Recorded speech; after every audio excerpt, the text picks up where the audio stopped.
El Arcón regresa a tierras lusitanas y retoma la charla con Pedro Machado, el presidente de la Agencia Regional de Promoción Turística del Centro de Portugal y máximo responsable del turismo en la región.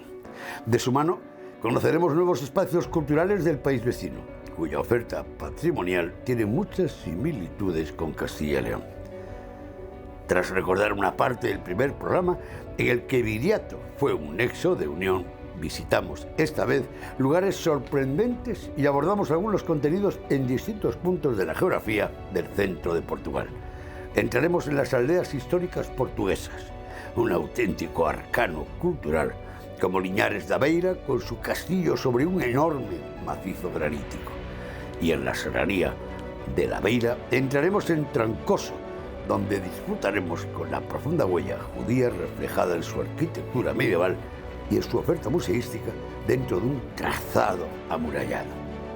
Conoceremos el Hotel Casa da Insua, que es el único parador de turismo español en Portugal. Pasearemos por los jardines de Santar, todo un espectáculo de color y belleza que encierra un trasfondo de colaboración, pues los propietarios de los palacios han abierto a los turistas sus bellísimos jardines. Y conoceremos ejemplos de los vinos de la región de Dao, recorriendo sus viñedos y las bodegas Quinta da Teixuga y Camiños Cruzados. Sin duda, una imagen actual de los vinos de calidad del centro de Portugal.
Retomamos la charla con Pedro Machado en los jardines de la Quinta das Lágrimas.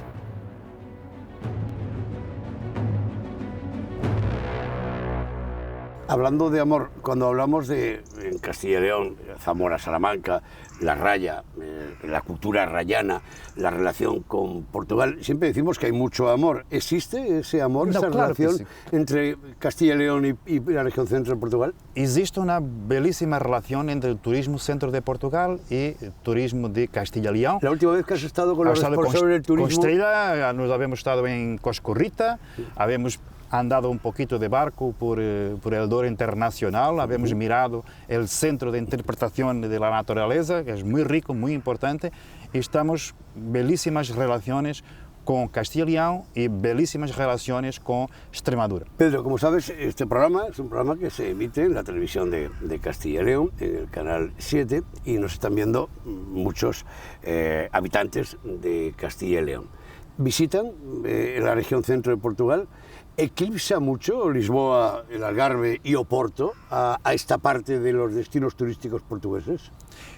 Porto, Lisboa e Algarve ainda hoje têm a maior quantidade de turistas internacionais. Mas isso é porque têm durante muitos anos o investimento das marcas e sobretudo do governo português era um pouco concentrado, era um pouco centrado apenas nesses destinos. Hoje, lo sabemos que os turistas espanhóis, italianos, brasileiros, americanos, procuram outros produtos, que são os produtos que hoje o centro de Portugal, ou o Alentejo, ou os Açores, têm como mais força. Quando se procura um turismo de natureza, quando se procura um turismo de aventura, quando se procura um turismo de património e de arte. Hablamos em Grão Vasco, em Viseu, podemos falar dos patrimónios mundiais que temos no centro de Portugal. O Convento de Cristo, em Tomar, o Monastério de Alcobaça, o Monastério da Batalha, a Universidade de Coimbra. São 4 patrimónios mundiais que se podem visitar em 2, 3 dias, ficando aqui no hotel de Quinta das Lágrimas, onde estamos falando aqui hoje. Tienes muchas motivaciones para visitar el centro de Portugal. Pero tú eres de Coimbra, estudiaste en la Universidad de Coimbra y te formaste hace 20 años.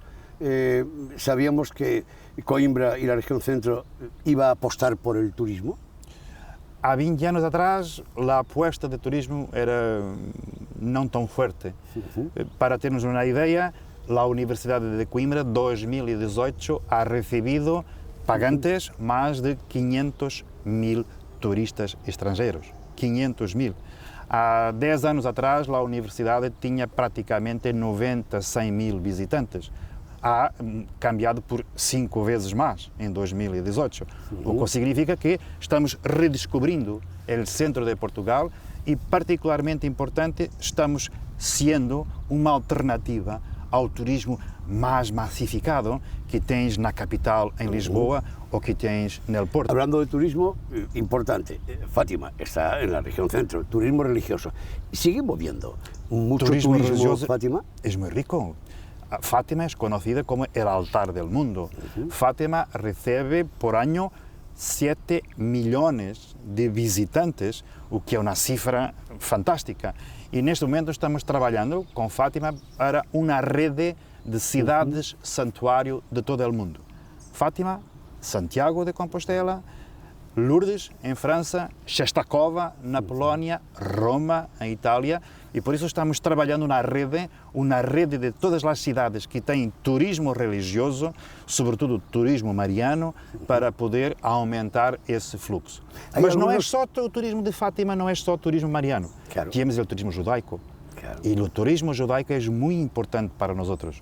Cidades que estão muito cerca de Espanha, de Castilla y León, como Guarda, Trancoso, Belmonte, que habíamos falado. La Raya é hoje um dos sítios mais importantes de Portugal e da Europa para o turismo judaico. Muchos amigos portugueses me dicen que se alegran de la expulsión de los judíos porque dejaron su testimonio en muchas ciudades y poblaciones de esta parte de Portugal. Hoje estamos apelando para que os judíos venham para Portugal e para o centro de Portugal. Hay rutas. Sim. Temos em Belmonte 2 hotéis só para turismo judaico, todo kosher. Y sinagoga. Toda kosher. As sinagogas, que são muito importantes, sinagogas que temos em Guarda, em Trancoso, sinagogas que temos em Belmonte, sinagogas que temos em Coimbra, em Leiria, em Tomar. Há quem diga que a sinagoga de Tomar é uma das mais importantes e mais ricas de toda a Ibéria, e isso é importante também para que hoje estamos captando investimento. Hay algo que nos ha sorprendido en la región centro de Portugal, es esa iniciativa que ha puesto en valor algunas aldeas, algunas poblaciones con recursos monumentales de arquitectura popular y arquitectura monumental, que aquí lo denomináis aldeas históricas. ¿En qué consiste y cómo va ese proyecto? É projeto e produto turístico muito rico, muito diversificado. Temos 13 aldeias históricas que tiveram investimento, presupuesto do Estado, dos municípios e depois os particulares com suas casas que han recuperado e transformado, por exemplo, em alojamento. Quando pensamos Trancoso, quando pensamos Linhares da Beira, temos 2 aldeias históricas muito ricas e muito diversificadas. Linhares da Beira, que tem hoje o Campeonato do Mundo de Parapente e que tem outras provas associadas ao turismo de natureza, mas que tem as casas muito ricas, as ruelas muito interessantes, que puedes pisar a pedra, puedes contar histórias passeando por las aldeias. Trancoso, que é uma relação mais forte com, por exemplo, o turismo judaico, que é uma sinagoga muito importante e é hoje um destino para israelitas, para brasileiros, para americanos. E por isso, este é um projeto muito rico que ha nascido do pressuposto do Estado, da vontade dos municípios e depois dos privados que han investido. É um projeto que tem hoje uma dimensão e uma articulação de promoção nacional e internacional, todos em conjunto.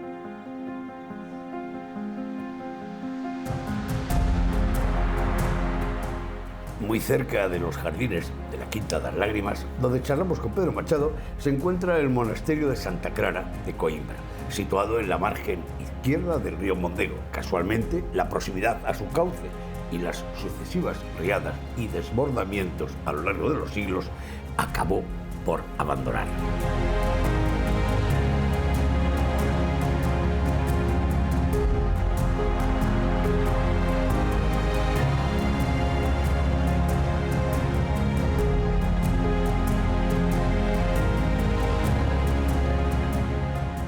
Hoy es uno de los monumentos más visitados en Coimbra. En su interior se encuentra el centro de interpretación que relata la historia del monasterio que tanta relación guarda con la reina Isabel de Portugal.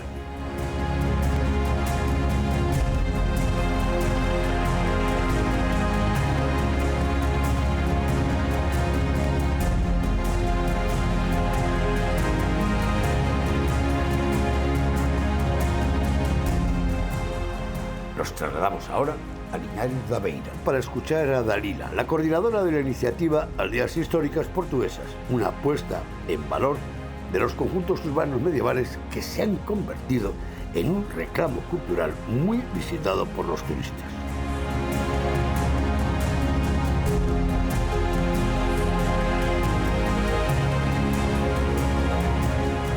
Uma aldeia histórica é uma localidade que tem uma representação histórica ou patrimonial secular da história de Portugal. São 12 aldeias históricas de Portugal, estão localizadas maioritariamente na fronteira com Espanha, daí que efetivamente esta relação com Portugal e Espanha ela está bem presente e patente na história e no património das nossas 12 aldeias históricas.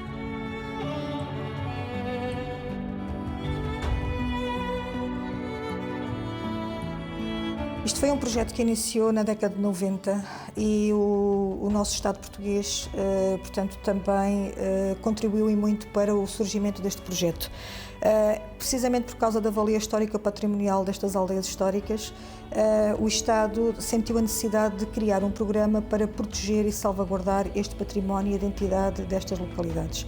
E criou o programa das Aldeias Históricas de Portugal, que se centra muito na reabilitação, ou centrou-se na reabilitação urbanística e patrimonial destes 12 aglomerados, mas também naquilo que foi a criação de uma identidade que as pudesse unir e depois todo um trabalho relacionado com a programação de apoio à iniciativa privada, porque a partir do momento em que este projeto se instalou e com toda a intervenção que foi executada, este território passou a ter vocação turística.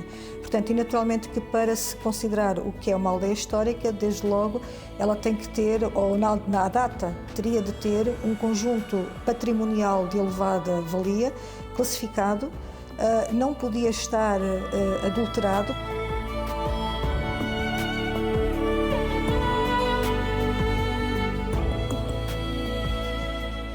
Ultimamente também temos tido o apoio de fundos estatais e neste caso estamos a infraestruturar as 12 aldeias com fibra. Portanto, a fibra óptica vai-nos permitir entrar noutro estádio de evolução e de desenvolvimento e já numa estratégia de captação também de novos negócios, em que é fundamental a questão da conectividade, mas também trazer potenciais residentes, freelancers, criadores, para estarem também a trabalhar nas aldeias. Isto permite-nos apoiar também aquilo que é um contributo para o povoamento destas aldeias, que algumas têm, infelizmente, um índice de despovoamento bastante acentuado.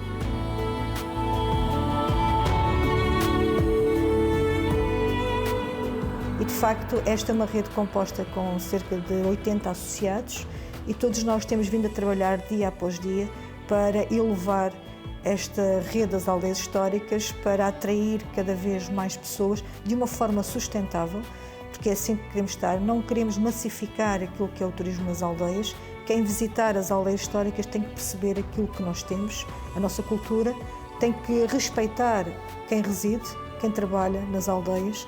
Portanto, e é nesta relação simbiótica que nós queremos estar. Trazer pessoas para nos visitar, mas que levem daqui a experiência e, no fundo, que nos ajudem efetivamente no desenvolvimento destas aldeias, que que felizmente tem estado em crescente. E isto, como já disse, deve-se a um trabalho em rede. Quem quiser visitar as aldeias históricas, naturalmente que pode visitá-lo de forma autónoma e vai à descoberta das aldeias históricas. As aldeias estão infraestruturadas com informação sinalética para poderem ter acesso ao conteúdo daquilo que podem ver dentro de uma aldeia, desde logo dizer que a própria aldeia é um monumento. Portanto, a aldeia em si já reúne, é elevada à categoria de património. Portanto, o que significa que dentro da aldeia depois há um conjunto de pontos de interesse para serem visitados, interpretados e descobertos. E é aqui que efetivamente a pessoa, portanto, pode, de uma forma mais rápida, conseguir fazê-lo através das ferramentas que nós dispomos, desde a sinalética física que orienta e dá informação, mas também passar num posto de turismo e ter acesso à informação em folhetos, mas também brevemente vamos ter uma aplicação em que a pessoa pode visitar e ter acesso a informação mais detalhada. Mas isso nada anula a possibilidade de poder ter uma visita guiada. E essa visita guiada, de facto, vai-lhe dar toda a informação dos pormenores que, à partida, nós não estamos tão despertos, mas que o guia vai ajudar a descobrir esses pontos de interesse e essas particularidades e especificidade de cada uma das aldeias. Inclusive, também proporcionar o contacto com agentes locais, perceber as experiências que elas podem ter em cada uma das aldeias.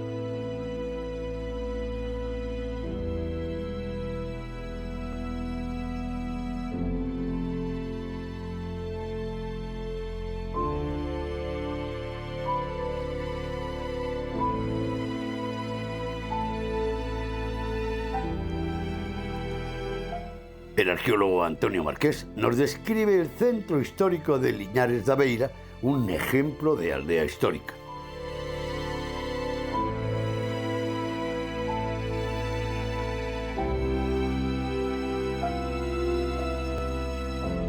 Então, encontramos-nos na aldeia histórica de Linhares da Beira, que faz parte do Conselho Histórico da Beira, Distrito da Guarda. É uma das 2 aldeias históricas de Portugal, onde podemos encontrar um riquíssimo património, sobretudo a nível do património edificado. Destacam-se as 2 igrejas, a Igreja da Misericórdia e a Igreja Matriz. A Igreja Matriz, que é dedicada à Nossa Senhora da Assunção, destaca-se sobretudo pelos seus retábulos interiores, com pinturas, algumas da Escola de Grão Vasco, também a nível da talha dourada. Linhares tem outros pontos de interesse, como seja a antiga albergaria medieval, os antigos solares atualmente transformados em pousada, dos Corte Real e Brandão de Melo. Tem o antigo edifício da antiga Câmara Municipal, da antiga Praça do Município, onde podemos encontrar também o Pelourinho Manuelino. Tem muitos pontos de interesse. O castelo é uma fundação do século XII, fundado provavelmente pelo primeiro rei de Portugal, Dom Afonso Henriques. Curiosamente, faz este ano 850 anos que foi atribuída a Carta de Foral a Linhares, em 1169. E o que vemos atualmente da arquitetura do Castelo de Linhares já é um pouco mais tardio, já estamos a falar do século XIII e XIV. Tem a ver com reformas que vão do reinado de Dom Dinis ao reinado de Dom Fernando.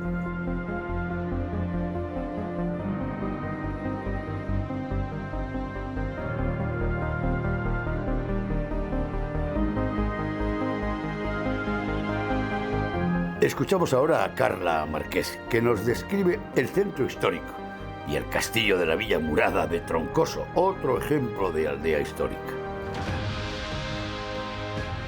Ora, então estamos no Castelo de Trancoso, cidade que está situada no Distrito da Guarda, centro de Portugal.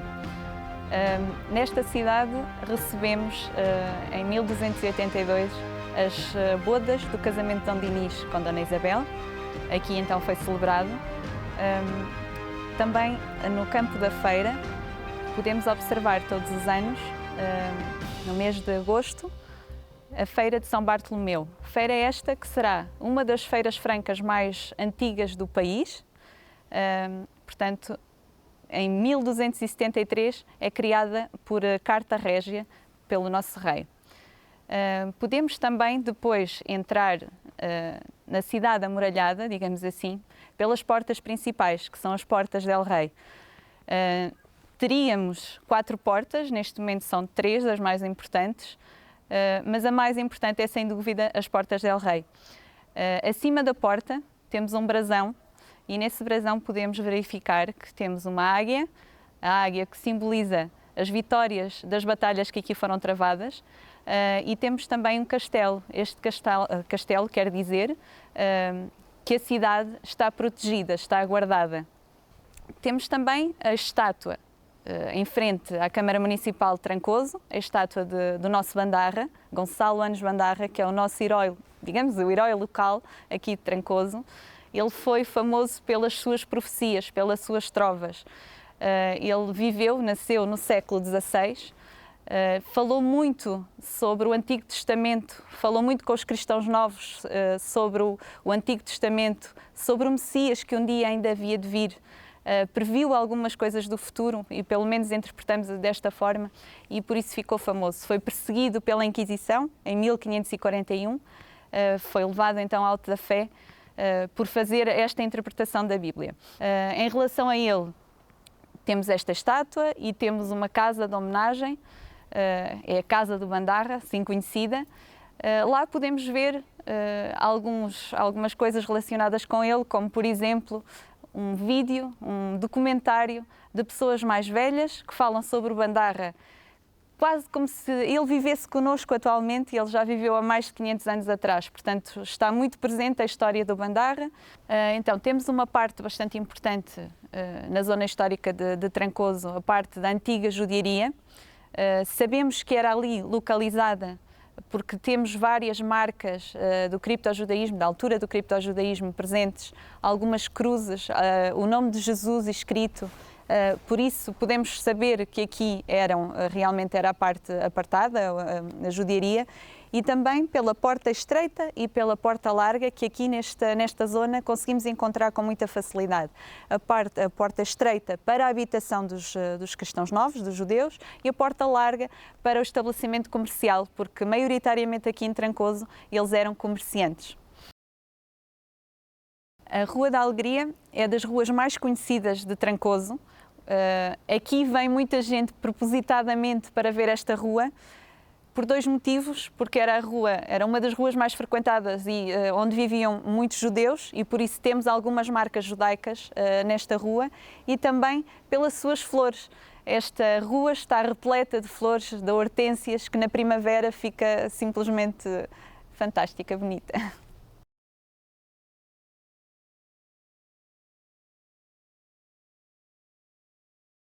Então, no castelo, podemos ver que é um castelo de estilo militar.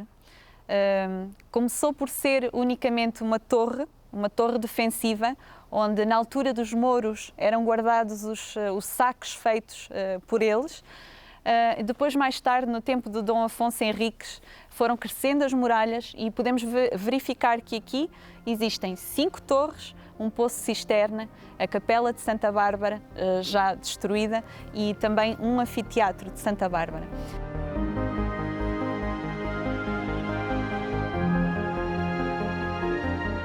Castelhanos e leoneses, venham até Trancoso.